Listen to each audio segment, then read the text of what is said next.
Hello, everyone. This is Claudiu Murgan, the host of the Spiritual Inspire Show. And today with me, I have Chris August.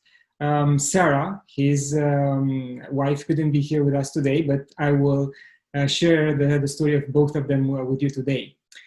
So destiny brought Sara and Chris together while working for Peace Corps in Tanzania, Africa. Until that moment, they both went through the trials and tribulations of life, had their core values shaken, the belief in themselves weakened, but deep down, they knew that they can overcome such obstacles. We can say it was love at first sight, and that love, 5 years later, transcended their fears of what each of them could bring to a stable and long-lasting relationship.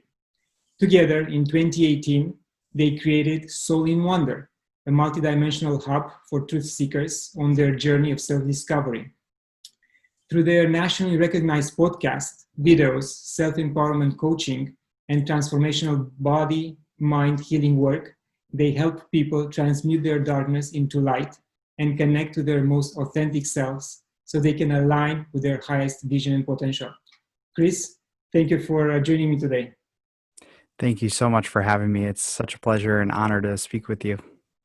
I watched the videos you posted on their website, and the struggle, the internal struggle you had even when working for corporate world, and it was a lack of fulfillment, which determined you to look somewhere else.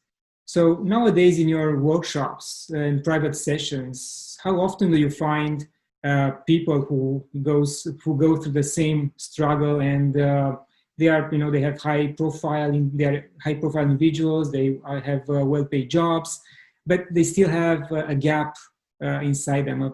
What do you think? How often do you encounter them? I mean, it's all the time. I talk to people that are struggling as far as this dissonance within them. It's really the dissonance, in my opinion, and what I've seen not only within myself but with others. It's a dissonance of values. They're working a job that, gives them a paycheck, steady life, allows them to be comfortable. But with that, they're trading their core values. And many of the core values that I see and crossover that I see is meaningful work, contribution to a bigger or larger purpose, um, connection, deeper connection with themselves and with others, spirituality, self-actualization. So the list goes on and on and on. But I find that the biggest issue is that disconnect and dissonance between where they are and then their value set and where they want to be. And so this is, I think a major problem, not only with the people that I talk to, but also with many people in the world right now, as I feel there are many that have been almost enslaved is a very big word, but almost enslaved by a system that has kept them trapped in this false or illusion of a dream that, you can't have or live your passions and make money and do all of these things and be happy at the same time. It's a trade-off. And I feel like it's almost like a virus running through our culture and our society. And again, that doesn't mean everybody's unhappy at the jobs they work at. It doesn't mean everybody has to be an entrepreneur or do things on their own. But I just find that this is a common thread and common narrative amongst the people that work in the corporate world. And I think they don't realize that spirituality or finding their spiritual goal is one of the main component of how they can reach their internal happiness. Yeah. And, again, it doesn't mean that they can't, those values of spirituality and deeper meaning can't be reached while working in the corporate world, because I don't want to frame it like that. However, when the values are and the gap is so large, it's really, really difficult, because outside of that, they're not only working 40, 50, 60, 70 hours a week, they might have families and things like that. So there isn't much time for them to dive deeper into their growth. It has to be really prioritized. And, there isn't much time for the passion and the joy to come through. And as far as like creation is concerned, and yeah, people have hobbies and things like that, but with just working so many hours and working so hard, you're feeling overwhelmed, and it's really stressful. And so yeah, it doesn't leave much room. So it's trying to open up new possibilities for themselves and their future. I mean, in my experience, people sometimes find excuses not to step outside their comfort zone and look at something else which might bring that satisfaction, inner satisfaction, and they rather work as hard as you mentioned rather than looking at something else. And that's to me, it's a self-punishment um, way of not improving their lives. Hmm. Yeah, and it's interesting you say that. There is definitely this, I guess, common thread amongst people in which, it's easy to stay within the bubble and within the comfort because it's what we've been taught to do. And it's really hard to step outside of that, especially when we don't have the awareness or we're not used to challenging ourselves on that level. And so what happens is this like repetitive pattern of limiting beliefs and possible self-sabotage of not going after what they want because of the unconscious or conscious fear of not being enough, not being good enough, or not having enough and not being able to do it for many reasons. And so yeah, there's many excuses that could possibly come up, but sometimes it takes life altering challenges or struggles and things like that to catalyze your growth and to get you out and shake you out of your comfort zone. And that's almost what happened to me, is that I needed something so radical that would ultimately change my life. And I don't, it doesn't mean that everybody needs that type of catalyst, but oftentimes I find that that's what's happening with most people, that there is some sort of catalyst, whether small or big, that really shakes them to their core to get them to move past into a space where they are feeling fulfilled, they are feeling connected. Yes, and it indeed is that common thread, which I want to mention, that they need to reach rock bottom or again a shattering life event in order to turn things around or to turn towards spirituality or to a different path that they never considered before. And it's very sad that we really have to reach that point and not realize early in life that that's the option. And again, for me, it took 45 years, 44 to 45 years in order to realize that, yes, I really have to change directions in order to have that fulfillment and do what I really love to do. Again, coming from a corporate direction, corporate job. So it happens. So tell us more about your good work in Tanzania. How did you influence those people there and how they influenced you? Well, that was a very interesting and, life altering experience of living there for 2 years. And so, having made the decision to leave my corporate job and to leave everything behind to pursue something that was very unknown, traveling halfway across the world to go live in Tanzania, Africa, was a big shakeup of my reality, but it was exactly what I needed to evolve and to awaken into the deeper parts of myself. And so while I was there, I lived in a small village, about a 17-hour bus ride from the main city of Dar es Salaam, which is where you would flying into Tanzania. It's kind of like the main hub. And then I lived outside a very small town in Songea, Tanzania. But really, really interesting experience on so many levels. What I was used to was no longer. You're in a whole new world. It's not like I'm going 2 hours from home. I'm in, 17-hour plane ride away from home. I'm in the middle of this village, dirt roads, very poor. But amongst that, and I can go into all of the different challenges that I experienced there of, breakdowns, crying my eyes out and like wanting to be home. And then the next minute elated and happy. And there's just so many emotions rushing through me during that experience. But, you know, ultimately like being there and witnessing that lifestyle, I realized the community was such a big aspect of everything, and communal living like that is really at our roots how we're meant to live, except, over the thousands of years since we've migrated outside of our our natural territory. We've become more individualized, and as this world, especially in the West, the consumerist culture we've created and all of this, we've become really individualized, and that's created a lot of separation. And I realized in Tanzania that the communal aspect of living was so strong and that connection was so strong that it was just such a defining moment for me. And I realized everybody was so happy in that lifestyle. Yes, there was challenges, there were struggles, but everybody was so happy.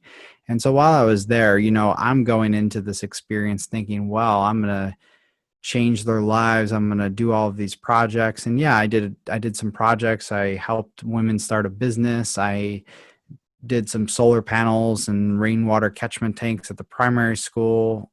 I did a few things, but at the end of the day, that experience and what they gave me was much more valuable than what I could have ever given them. And so I almost left that experience feeling indebted to them, to the people of that village and everybody around me. And I still keep in contact with a few people there. But yeah, it was a very life-changing experience that I wouldn't take back for anything. And I also met my lovely and beautiful wife Sarah there. So I mean, it was all perfect in the way it was meant to be. Yes, never been to Africa, but I was told that people over there are very happy against all the odds. And if I can summarize what you said, is pretty much when people are poor or they don't have enough, they share much more willingly than us here, which we have so much and we keep everything for ourselves. Only, a few instances where we really share with friends and family, but not with people at large. So they have that strong sense of community. What do you think it takes for us to bring back that sense of community here in North America? I mean, even when I grew up, I knew everyone on my street. We all the kids, the families. Where if we're missing, we wanted a piece of bread, I would borrow it from my neighbor, and I would buy it later on and give it back. But here and in today's environment, nothing like that happens, or very few instances. Yeah, I see some of it, like where I live now, there's definitely some sense of community here, but to the deepest roots of community and like us, growing our own food and sharing it and just being together, and doesn't mean living together in one house, but just creating that community like vibe around, your neighborhood or town or wherever you live. There's a lot of factors that keep us from that. One is this, well, there's many things. There's the mind lack and limitation mindset, the scarcity mindset. You alluded to one thing before about, openly sharing with everybody and openly giving and just creating, hey, everybody's welcome. You're creating that environment where everybody can come and go. The lack and limitation, the mindset that we have, because it's been programmed and conditioned into us since we've been children, creates that sense of separation, and we want to hoard everything to ourselves. We want to just receive and not give, and I'm very much generalizing here, and I don't mean to generalize every single person in North America or in the West, because that's definitely not how it is. But for people that are really struggling with that, individuation and not living in community, I would challenge you to look at some of the limiting beliefs within yourself and some of the things that you might be dealing with internally, as it all starts with oneself. As we all go deeper within ourselves, we start to open up more. And since I've done that and I've been doing this inner work for over a decade now, it's never done. There's always more parts to uncover, more shadows to be seen. But what I have found is the more I create these pockets and spaces of freedom within myself, these spaces of abundance and peace and joy within myself, the more my external reality reflects that. And I begin to call in more community. This year in 2020 has been, yes, probably the craziest year the world has seen in a long time. However, for me personally, I've experienced more connection than I ever have before, not only virtually, but also in person. As of late, we've been calling in a very large group of community and like-minded people. So it's definitely returning. I think more people are desiring it, more people are wanting that. And so as we move on, as we shift in consciousness, as we awaken, I feel that that is making its return because we are returning essentially back home to our roots. But there's definitely a lot of work to be done on the individual self before we can come together in a strong and collaborative way in community. Yes, and you made a good point, and I realized that the virtual communities these days are becoming much stronger than in-person communities. Like my neighborhood might not be a community, a strong community, but me personally can be part of two or three online communities in various subjects or various industries, and we're tight knit. And the same might go for my neighbors. And I really I'm part of three or four virtual communities, and we meet weekly and we discuss, exchange ideas. With some of them I never met in person, someday maybe, but we are very connected and we help each other, increase the level of consciousness and become more self-aware of ourselves, as you mentioned. And to me, again, that's a condition for us to evolve as human species. Hmm. Yeah, and community is everywhere. You just got to look for it, and you sometimes have to be the pioneer and develop it if that's something that you're wanting to create more of. And yeah, the virtual spaces there's much more opportunity to connect now, which is beautiful, right? There's always the light and dark side of everything. There's the shadow and the light. So you have to go out there and find it. But yeah, it's just, again, everything comes back to the self of really just nurturing yourself and then being able to show up in that big way, if it community or anything else calls. And you guys created your own community with the breathwork and the herbalism and everything else. Please tell us more about that.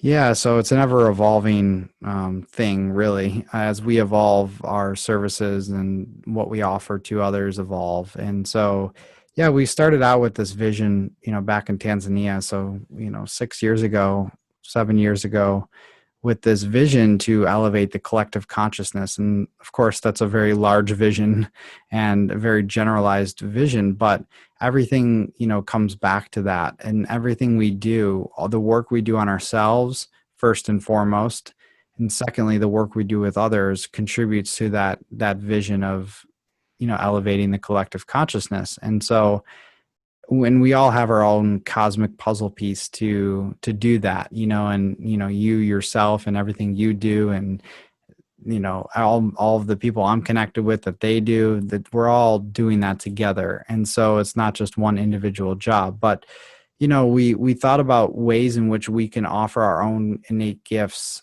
and skills to be able to do that. And of course, that has evolved over the years. Sara being trained in life coaching, and she's just a natural intuitive guide. She's incredibly intuitive, as I am, but I would say she's a little bit more powerful in that department as of right now. And so, combining those two skills, me studying herbalism, energy work, detoxification, plant-based nutrition, and breath work, it's really a powerful modalities when you bring them together. And I mean, even breath work alone, something that I'm deeply, deeply passionate about, and something that I'm building out a very large infrastructure to support right now, is just something that it is probably the most powerful healing modality that we have, and it's free. We don't have to pay for it. We just have to learn how to use it, consciously.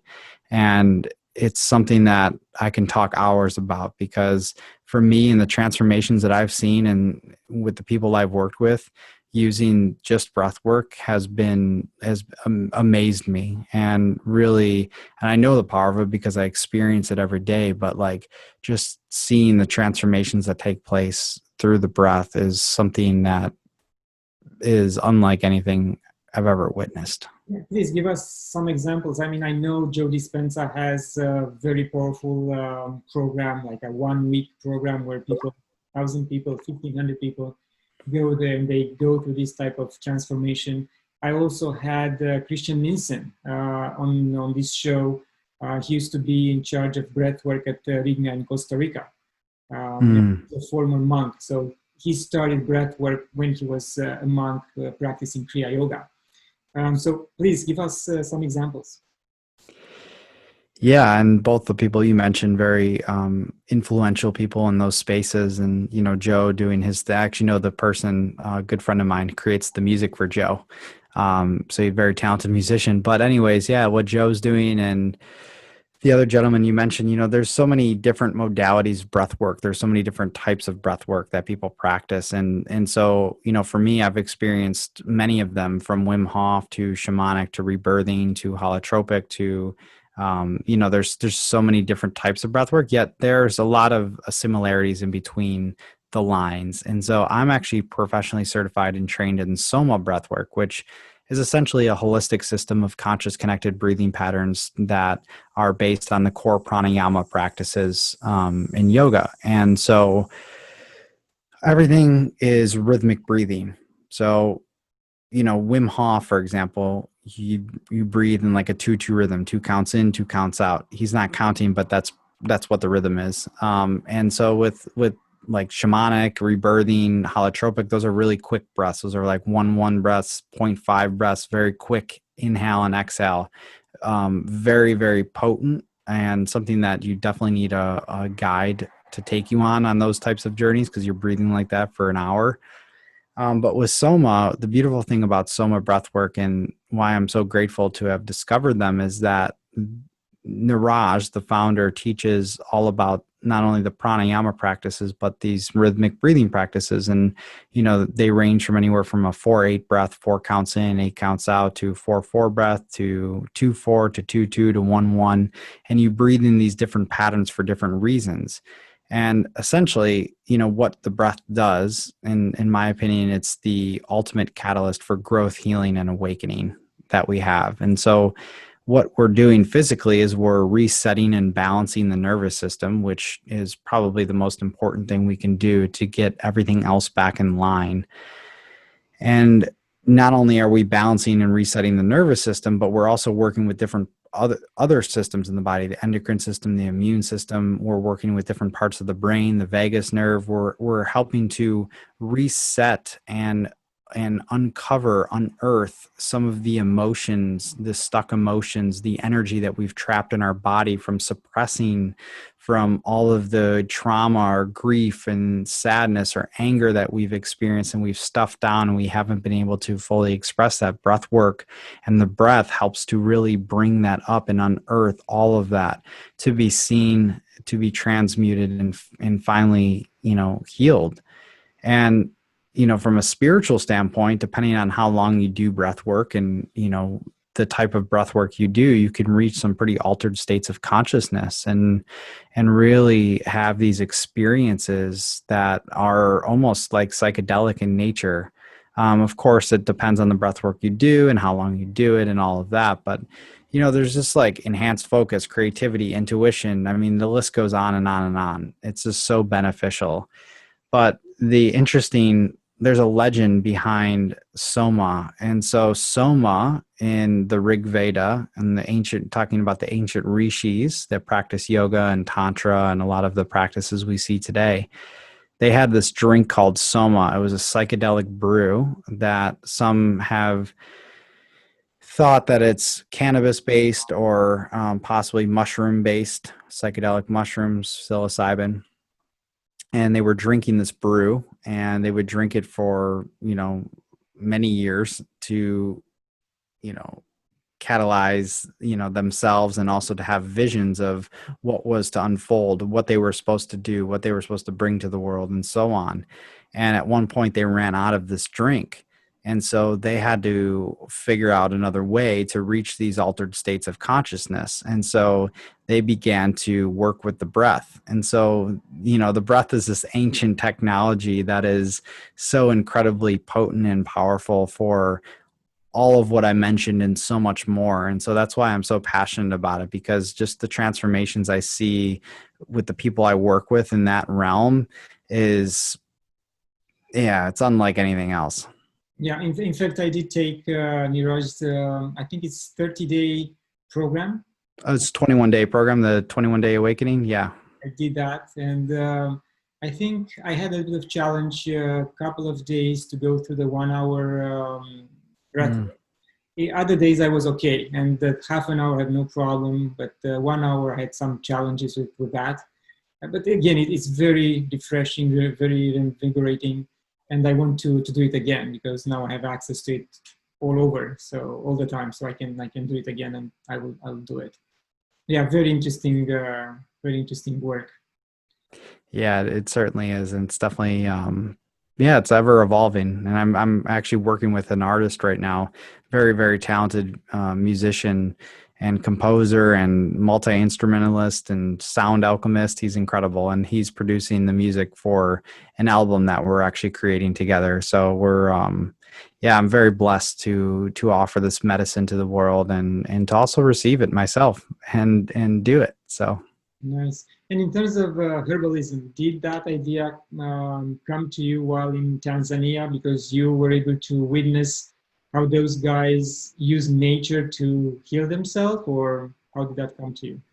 Yeah, that really sparked in Tanzania this idea of living more naturally, because I was living so unnatural for so long, treating my body like crap, binge drinking and eating junk food and just not taking care of myself. And I never really resonated too deeply with Western medicine. I always thought there was something missing, although we have the benefit of having, the emergency room to fix a broken leg or broken arm and having that's beautiful. I'm so grateful for that. But outside of that, just masking a lot of things and covering up a lot of the deep core wounds that we suffer from. And for me, in my experience working with the plant spirits and the plant kingdom, there's something about the natural world that it's like this web of communication that filters through us. And it's these plants that have consciousness that communicate to us subtly. And yeah, it's not through the spoken language, but it's through the language of the heart. And the plants that speak through you, and all of the plants do this, they end up activating different parts of you and helping to heal you and helping you to evolve and all of that. And it depends on, the plant spirits we're talking about. But yeah, just like general herbalism, just working with tinctures and different herbs to help people take a different approach to their wellness. And yeah, I mean, it like anything else, it can be done wrong, and it could be something that almost has a reverse effect. But I think it's really important to look deeper into the natural world as like, you know, for example, like the Amazon rainforest is like nature's pharmacy. It has so many plants still unknown to man that we haven't even tapped into that have the potential for so much, so many benefits and so much healing. So yeah, it's a very interesting realm and something that, I've pretty much, I would say, just scratched the surface with. I've studied it 4 or 5 years ago, but like I feel like there's like so many, I can take it so much deeper. And so I'm look forward to the unfoldment of that. But yeah, as far as what I know now, and it's tremendous. And are you planning of launching any like product line, or just working one-on-one with your clients? My long-term vision is to launch a product line. So well, my long-term vision is to create, different types of herbal products. One of those working very more in the ceremonial space rather than like the healing space. I don't really like to claim, because I'm not a doctor or anything like that. I don't want to claim like anything heals you, but I want to work more in the space of like up leveling consciousness and raising consciousness through ceremony. Ceremony for me is like really important, as I have this like shamanic spirit of blending different rituals like breath work and herbs and all of that to really help people raise their consciousness and awaken to their true self. And so, yeah, like in that capacity for sure, like different ceremonial teas and things like that. Yeah, it's kind of where I see it going. And talking about shamanism and psychedelics, have you tried any psychedelics like ayahuasca, San Pedro? What was your experience?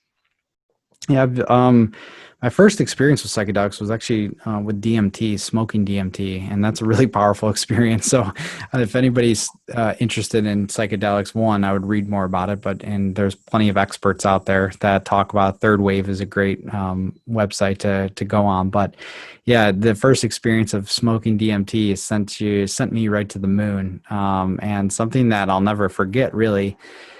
And yes, I've done ayahuasca. Ayahuasca is very, very powerful medicine. In fact, I'm actually, depending on when this recording's out, but it's August 24th right now. So in 2 weeks, as of last Saturday, I'll be in journeying with some shamans and doing another ceremony. So it's been 3 years since I've done that. Last time I did it was in Ecuador, with the shaman in the Amazon. It was a really powerful experience, and it's interesting now approaching it and coming at it from this point of awareness where I've grown, and how I've transformed over these past 3 years. It's going to be a much different experience. I'm really looking forward to it, but yeah, there's a lot of benefit, in my opinion, to exploring that realm, but I feel like it just needs to be done with intention and not just to do it, like I feel like when you explore those realms and those powerful spirits, which they are,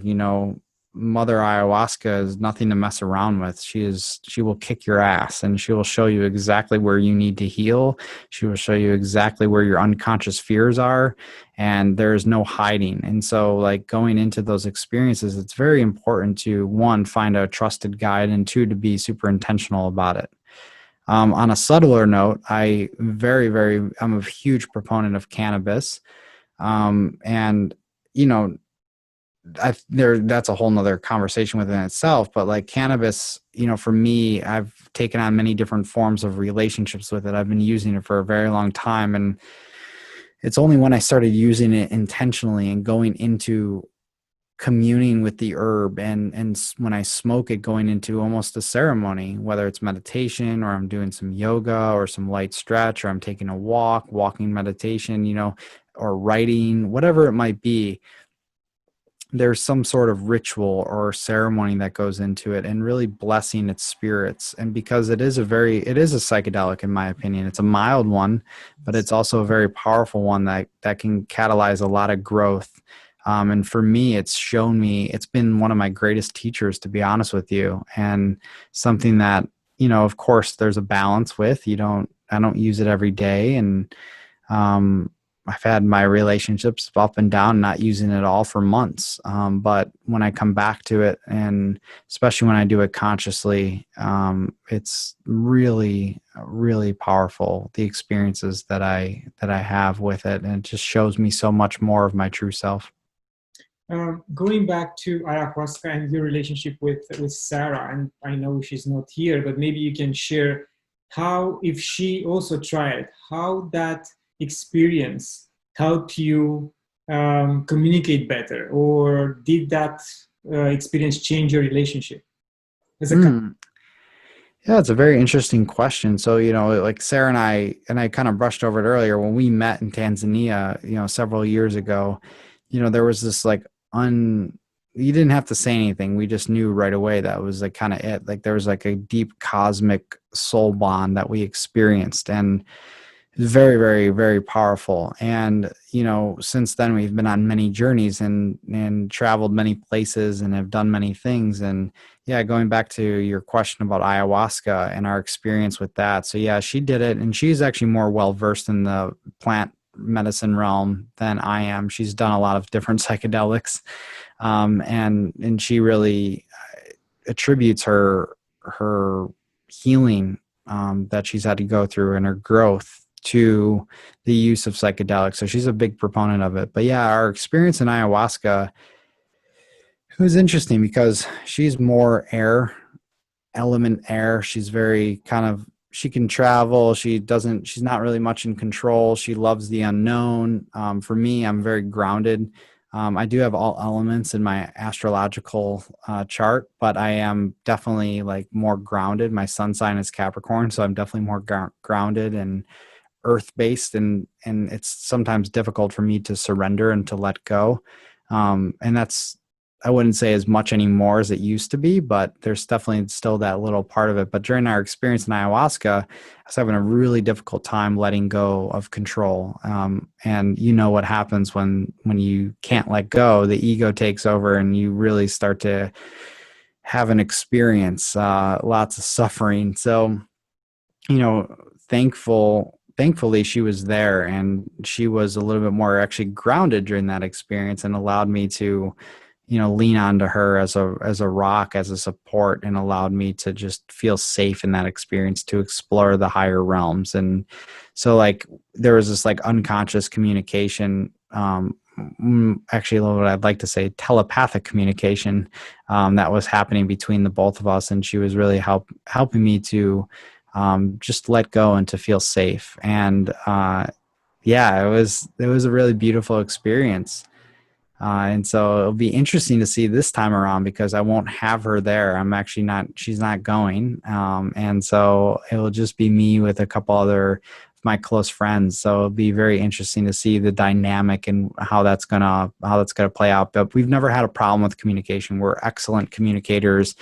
And we're very, very good at just being as transparent and vulnerable with each other as we can. So it didn't, it just allowed me, it deepened our relationship in many ways, but there was no specific thing that we had to work on together to, you know, heal from or anything like that. And that's great, and I can tell you that communication is an important element in for a couple to Mm. stay together for a long, long time. That's one of the most important things in marriage. Um, Going back to your work on soulinwonder.com, what is quantum meditation? Can you give us more details, please? Yeah, so quantum meditation, you know, I combine what I like to call evolutionary breath work and shamanic soundscapes and quantum meditation. It sounds very quantum, all of it. But, you know, quantum meditation to me is just, it's the fusion of the breath work, the guidance of the breath work, and the soundscapes together create this third entity, which I call quantum meditation, because it takes you into realms within yourself that you may have not previously accessed. Maybe you call it the quantum field.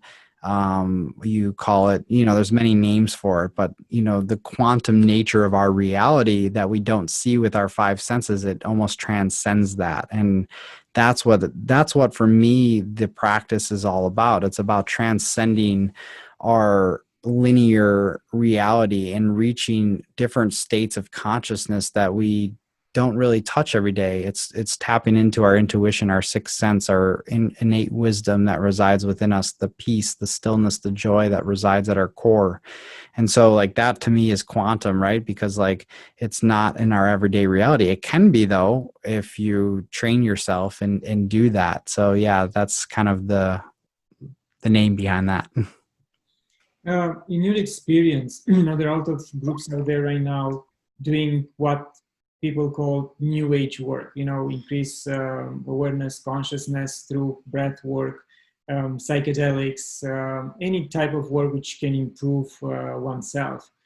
Do you see these small groups coming together and having a huge influence on the mass of people who don't want to look into such betterment of themselves? Do you think that we can make the balance in the favor of those who want to increase, have the consciousness increase and be aware of what's going on and bring more light into the world?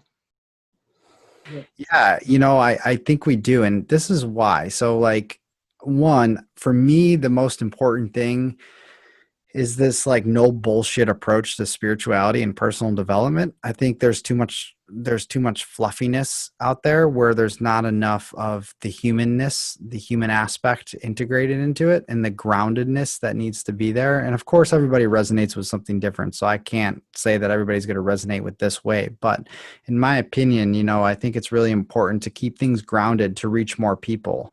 And it's also talking about this and being vulnerable and transparent and authentic about this human experience. And I think when we can do that and use our modalities such as breathwork, herbalism, coaching, intuitive guidance, and so on, and we can approach it in a down-to-earth way, and also like just be super honest with people about the tough times, about the roller coaster ride of this human experience, but not attaching ourselves to those old stories or fears and things like that. That's when this work starts to evolve.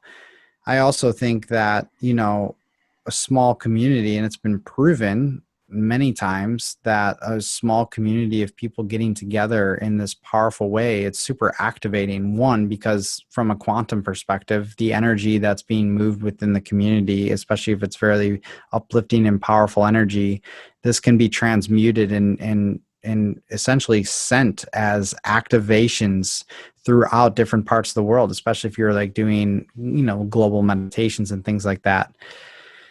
The other thing too is that people getting together in communities, one, what is that doing? It's creating deeper connection, deeper bonds. What's that doing to the self? It's healing the heart. It's creating more love. And then also in turn, more self-love. And the more we share, I'm a part of a lot of cacao circles and breathwork things. And there's so many different ways we get together in community. But every time we leave those spaces, 3, 4, or 5 hours later, everybody is feeling like a weight lifted off their shoulder, because it's a space for people to come and talk about what they're going through. And then by the end of it, they leave with this like just new activation of like these like light codes that are within them. And what happens there is that they go out and they influence everybody they come in contact with, whether it's through communication, or it's through just them being and existing in that state. And in my opinion, the most powerful thing we can do is just be and exist in our true state. And of course, again, life has its challenges and ups and downs, but the spiritual journey is all about how can you return to that state, like without attaching yourself to what's going on, and to the fear and to the grief and to all of that. Doesn't mean not to feel it, but it means when can you return back to that state? And so like through this beingness, through this joy, through this just bliss, we can change people from the inside out without them ever having to realize it, because we're literally walking down the street. And I like to use this, just talking about this is like walking down the street and like shooting light beams out of your heart, like that can affect a whole neighborhood.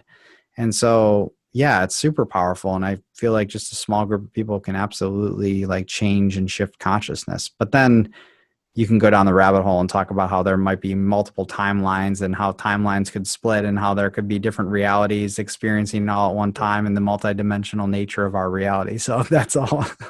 That's a whole nother conversation. Soul Evolution is a very inspiring name or title. This is an event you organize. What is it all about? Yeah, so Soul Evolution was, put two together. Just it's the evolution of the soul. And so working in the podcast realm for 4 years, having interviewed lots of influential thought leaders, authors, and speakers around the world, was really basically it was our pleasure to put something like this together, because we took all of our knowledge from the podcasting realm and put it into this online video series that people could access, and these like bite-sized interviews with some of the people we've already had on our podcast. But yeah, it's just like these conversations, because I feel like the conversations like we're having right now and things like that are really important, because it allows people to relate on different levels, connect on different levels, and to maybe receive nuggets of wisdom that they haven't before to help them grow and to evolve. And so, yeah, that's kind of the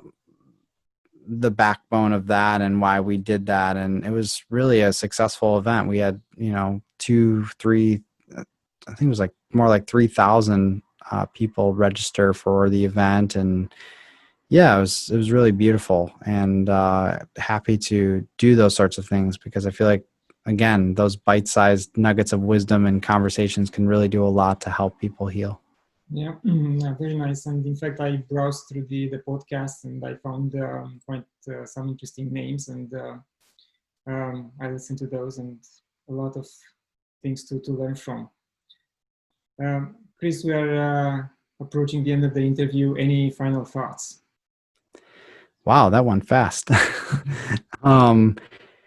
It's just, there's so many different things I feel like I could still talk about, but at the end of the day, what it comes down to is just really making sure that you're nourishing yourself and connecting with yourself first and foremost. And that can look like numerous things. It could look like many different things, but for me, just always ensuring that I hold the highest integrity for myself, to always do the work, to look at the parts of myself that I might not want to look at, to look at the fears or the worries or whatever is coming up in my life, to look at that honestly. Because I really feel like radical transformation and radical healing requires radical honesty. And when we can be honest with ourselves, we can be vulnerable with ourselves, we can be vulnerable with others, then from that point, we create so much more expansion in our life. And it's just really a beautiful spiral effect that it has, not only on ourselves, but the other people that we come in contact with. So it's just like everything is about awareness. It's about doing the inner work. It's about just developing deeper levels of self-awareness. And when we can do that, like that's the first step to really fully awakening into our pure truth, and then carrying that around with us everywhere we go, and just leading with that open heart, and being able to fully leverage and access the unique gifts and superpowers and supernatural abilities that you came here to share with the world. And everybody has that medicine to offer. Everybody has those unique gifts to offer. And it comes in many different forms. And so, tapping into yourself, tapping into that, that's where the magic lies. So yeah, just continue to grow deeper and to challenge yourself and push yourself past those fiery edges of your mind. Yeah, well said. And I know we have to acknowledge it's hard to do these things every single day, either in the morning or at Mhm. night. You are tired, you have kids, you have to put them to sleep, you still have to read a little bit.